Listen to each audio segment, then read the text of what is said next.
Hello, everybody. Josh here from Kayfabe Central, and welcome back to another post-show review. Today, we are going over NXT, which went down not too long ago on August 19th, 2025. Um, yeah, last night we went over Monday Night Raw. Today, we are uh going over NXT that just went down. You guys will most likely see this tonight, the night of as well. Yeah, I'm enjoying doing these post shows, so I'm definitely going to continue doing them. And yeah, you guys got to let me know how you feel about these post shows. I know Zoom isn't the best camera to do these post shows on, but you know what? Like I said on the Raw post show, a post show review is a post show review. Before we get into that, a little bit of self promo as always. If Make sure you guys subscribe, like, and comment, hit the notification bell so you're up to date with all the videos, podcasts, and interviews that come to the channel.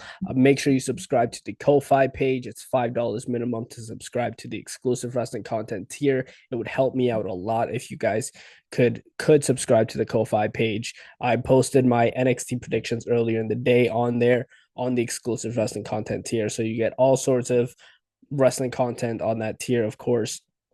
So go ahead, and if you're able to, click the subscribe button over there. It's $5 minimum. If you want a place to chat it up about wrestling or anything else, really, go ahead and check out our Discord server. We don't have a lot of people in there as of right now, but working on getting some more people in there, building a community in there for Kayfabe Central. Rue is in there. I believe Stu is in there as well, if I'm not mistaken. I don't know if he's under a different username or something like that. But we are in the Discord server, and you can come chat it up with us. And I post every new video that I post in there. Sometime I'm gonna start posting like maybe some news things in there as well. Um, yeah, go ahead and check out the Discord server. But with all that out of the way, we're going to get straight into NXT. I really need to work on these intros. Like I just hit record and go what's off the top of my mind. Um, like I have some sort of foundation for an intro, but I just go for it. Um, so yeah, we had NXT tonight, an NXT that actually wasn't bad at all. And I actually found myself enjoying NXT tonight more than I enjoyed Monday Night Raw, and that's been the case for the past couple weeks. And it's honestly like I'll give NXT its props, but at the same time, it's not saying much, right? NXT was good, but like Monday Night Raw should be the superior show. Friday Night SmackDown should be the superior show, and it's like it's not blowing them out of the park kind of performances, but NXT is still doing a little bit better right now. We kicked off the night with a Philadelphia street fight, Josh Briggs and Yoshiki Inamura, in which Josh Briggs won. They started brawling as soon as NXT went on the air, starting the match. A pretty brutal match as expected, and they had some pretty cool spots in there. They had like a gate, which I didn't catch because I think I was still sorting everything out, but I saw the superplex onto the gate. That was pretty insane. They had a few trash can spots. They had table spots. They brought out a lot of tables there in Philadelphia. The Philadelphia crowd wanted it. They had a few ECW chants, of course, especially after last night on Monday Night Raw. They're really feeding into the ECW thing. And yeah, I just find that very interesting that they're feeding into that a lot more now. Whereas, like, years back, they didn't really feed into that. They didn't really pay much attention to it. But hey, Philadelphia is, where ECW was popular. Um, and now they're feeding into that. But yeah, Josh Briggs beat Yoshiki Inamura, which I expected, and I think that this was a great move for NXT. I mentioned earlier in my preview that Yoshiki Inamura has to go back to Noah at some point in time, and Josh Briggs is a full-time NXT guy. And I think that Josh Briggs is somebody that's incredibly underrated and deserves more recognition, deserves a little bit more attention, and a little bit more of a push. And Josh Briggs winning here is a great start. Don't know where he goes from here, but I think Josh Briggs winning here was a step in the right direction. So that's a thumbs up from me. We then had a backstage segment with Chuck Williams and Sarah Schreiber. I think I botched her name.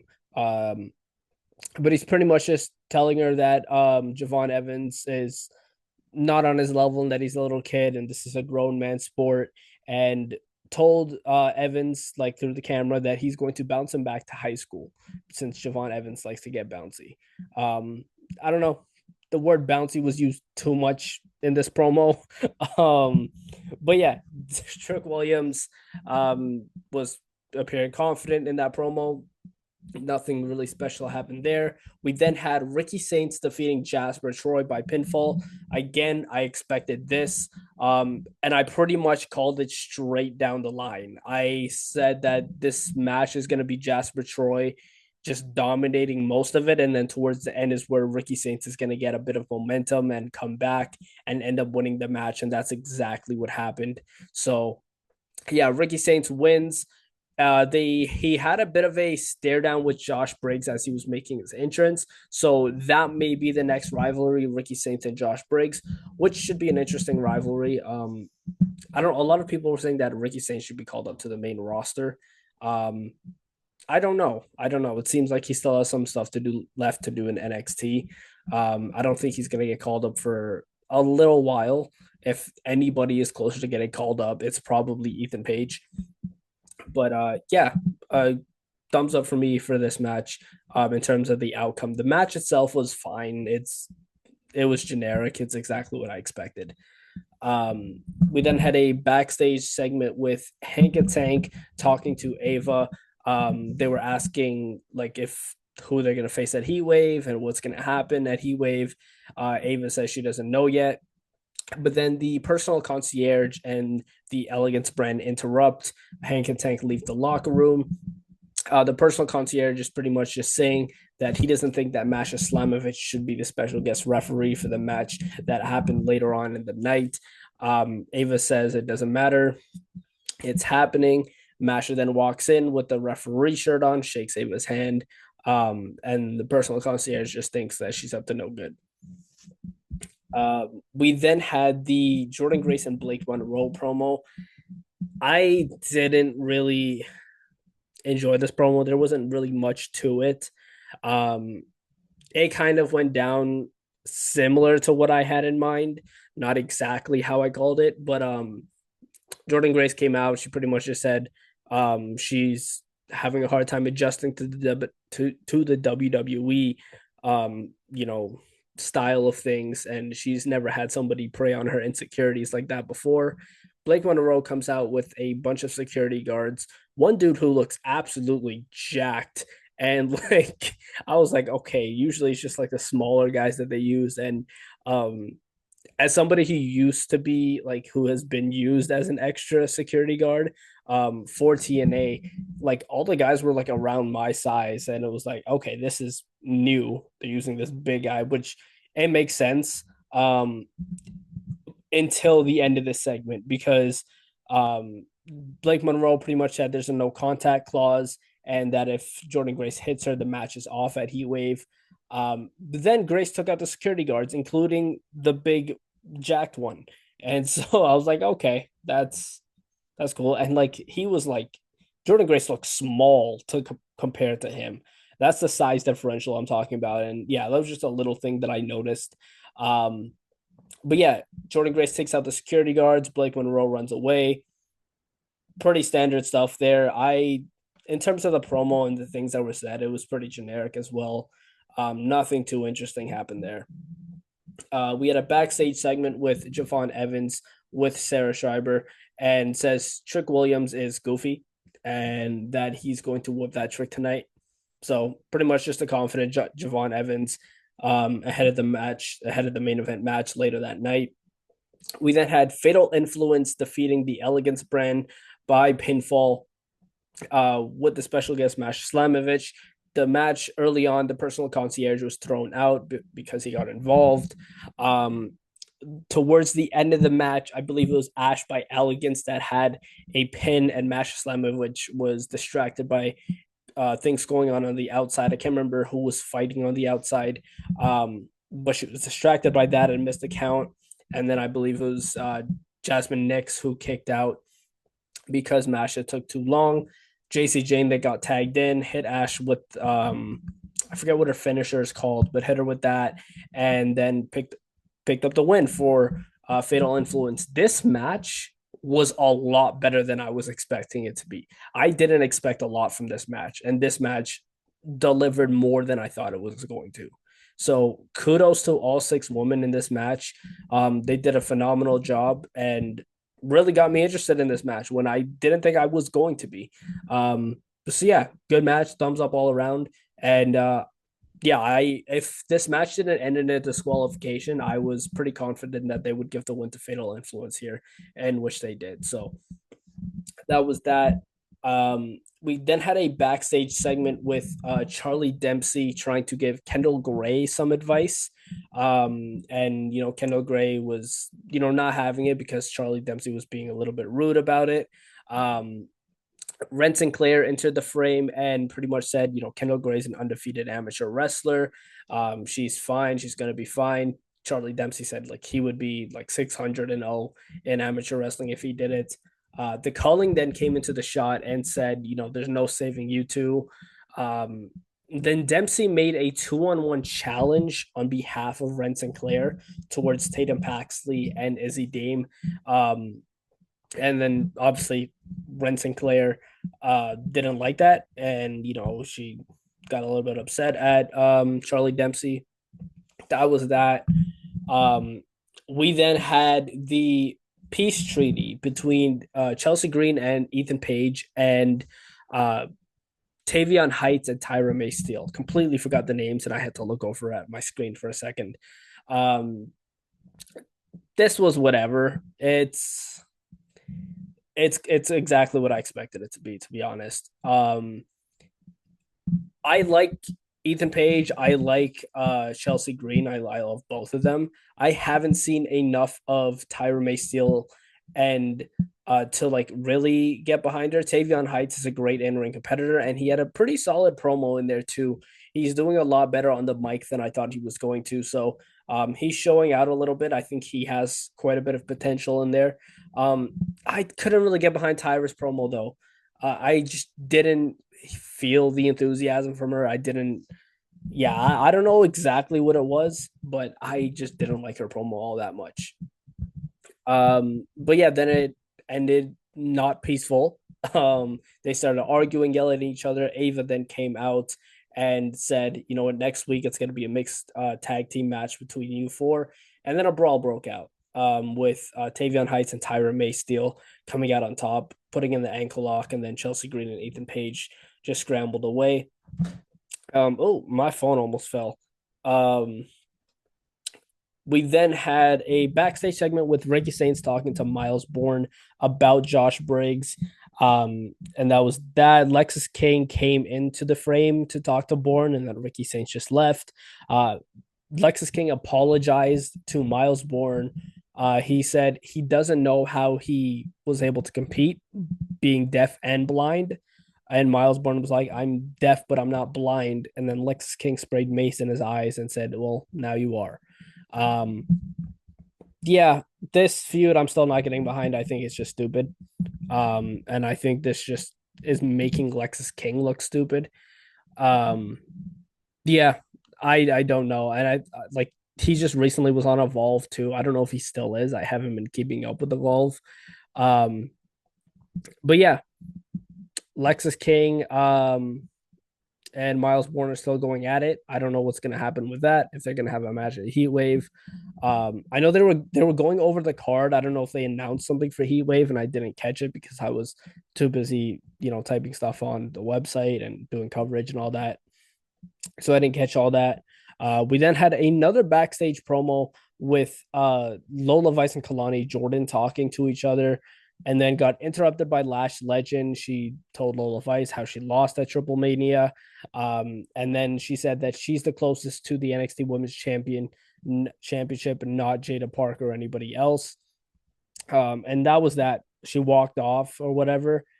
And yeah, I don't know where this is going. I think that I need to double check the card for Heat Wave because I believe I missed last week's NXT and I completely forgot that I missed last week's NXT. So yeah, I gotta double check the card for Heat Wave, and I obviously have to do my predictions for that. I unfortunately won't be able to cover Heat Wave live because I have Destiny Wrestling in Mississauga to go and cover. Um, so yeah, I will be there in person, so I won't be able to cover Forbidden Door or Heat Wave live. And then I'll probably do a post after that, after like the day after for Heat Wave and Forbidden Door. So just a disclaimer there, I guess. Um, this episode, before I continue, this episode of NXT was really promo and segment heavy. Like there was a lot of segments and promos and not a lot of matches. And like I really took that in as I was like looking at all the coverage that I'm doing. I'm like, holy, like this is so many segments. Um, I don't know. I feel like they can fit in more matches in that 2 hours. You have a big enough roster to fit in more matches and rather than all these segments. Um, but yeah, we had a backstage segment with Dark State and talking to Ava. Pretty much telling Ava how they've been dominating. Ava confirms that two members of Dark State will face off against Hank and Tank at Heatwave for the NXT tag titles. Um, and then Saquon Sugars was like nobody, like everybody cares about Dark State, not anybody else. They were like nobody cares about Lash Legend, Nia Jax, Joe Hendry, and then named a few other people, and then Joe Hendry appeared. I just out of nowhere, out of like a little like box or whatever. I don't know what it was, but he just popped out of nowhere. Um, and pretty much was like, oh, who's gonna be the two guys that represent you at Heatwave? And Saquon was like, oh, you're gonna find out when the rest of the world does. Um, and then Saquon told Joe Hendry to get behind or get left behind. And as they walked away, Cutler James walked up to Hendry and was like, and you don't want us behind you. So Cutler James is still going on this weirdness. Um, this weirdness in his promos. This is just gonna be a trend with him. Um, and it's funny, honestly. It's kind of funny when they do it. Um, it adds a little something to Dark State as well. So, yeah, that was that. And then we got into the main event, the NXT Championship number one contenders match. Javon Evans defeating Trick Williams by pinfall. Great match as expected. These two are fantastic in the ring. And I think Javon Evans winning was the perfect option here. Um, they had a crazy spot where Trick threw Javon. Like Javon was on the top of the ropes and Trick just pushed him off, and Javon went flying into the announce table. Insane spot. I posted my reaction to it on TikTok and going to post it on Instagram as well. I forgot to post it on theirs, but it is on TikTok.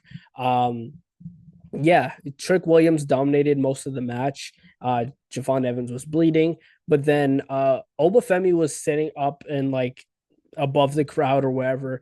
And towards the end of the match, he disappeared, and Mike Santana was there.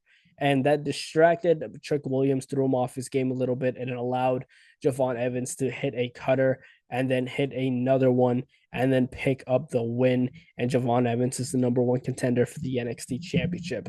I think this is a great move. I really wasn't interested in seeing Trick Williams and Obafemi again. I really didn't think that they should go that route. Trick is already holding the TNA title. If they do another title for title match, it just wouldn't make sense. It just wouldn't be a good move for them. Um, so yeah, Javon Evans is going to face Obafemi. I haven't decided on my prediction for that match yet. If Javon is going to walk away with the title, but when we do our Heat Wave and Forbidden Door predictions, obviously I'll let you guys know by then. But yeah, that was NXT. And as soon as Javon Evans won, by the way, NXT just cut off.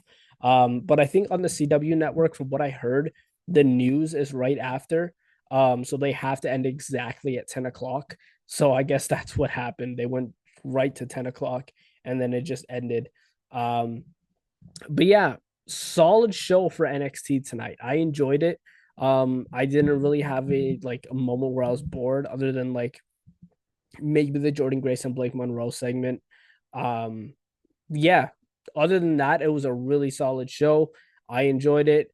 Yeah, thumbs up show for me. Definitely, like I said earlier on in the show, it did better than Monday Night Raw last night. And but again, it's not saying much really.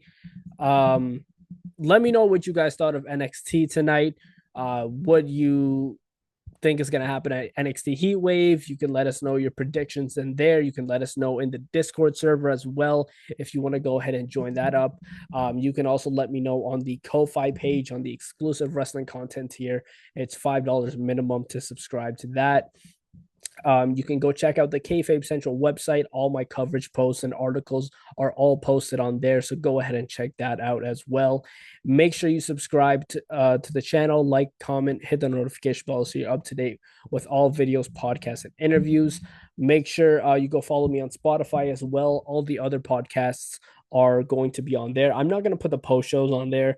I'm just going to leave the post shows for YouTube, and then post clips of it on like TikTok and Instagram and stuff like that. So yeah, go ahead and check out the Spotify as well if you just want to throw the podcast on while you're cleaning or doing something, whatever it is. So yeah, go follow me on all there. Go check out Stu and Rue as well. I do the podcast with them majority of the time. We do our predictions together, the headlines of the week podcast together. So if this is the first video you're seeing me, it's not always me. I'm usually joined by those two as well. So yeah, make sure you subscribe, hit the notification bell so you're up to date with everything that comes to the channel, so you can see all the podcasts and all that good stuff.